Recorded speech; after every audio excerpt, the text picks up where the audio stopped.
Here we are viewing the posterior cranial fossa.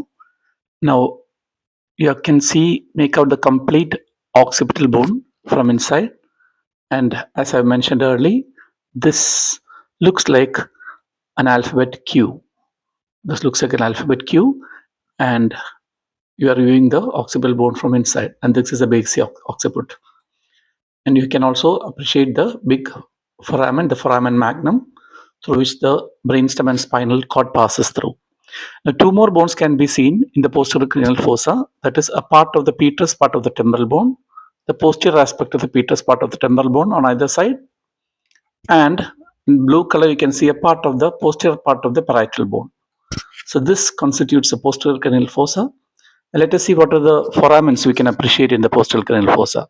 First of all, as I told you, the big foramen, the foramen magnum, and in the junction between the occipital bone and the posterior border of the petrous part of the temporal bone, you can make out the jugular foramen.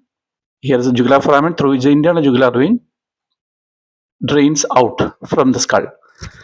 And internal jugular foramen is actually a continuation of the transverse sinus, the sigmoid sinus, which continues as the internal jugular vein, which passes out through the jugular foramen. So that is the opening for the blood vessel. Now we are left with a few more cranial nerves. The cranial nerve number 7, that is the facial nerve, and cranial number 8, that is the vestibulocochlear nerve, passes out through the internal auditory meatus, which is seen at the posterior surface of the petrous part of the temporal bone here. Now you can very well correlate this because 8 has to go into the ear. So inner ear is inside the petrous part of temporal bone.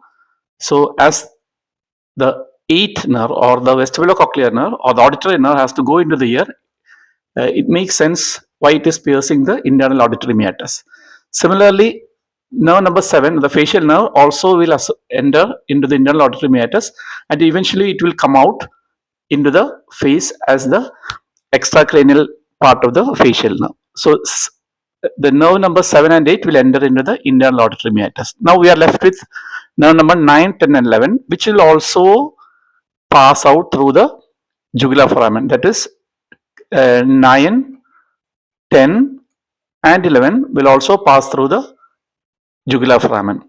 Now the last nerve in the cranial nerve category is the hypoglossal nerve, will pass out through the hypoglossal canal, where you can see here in the occipital bone.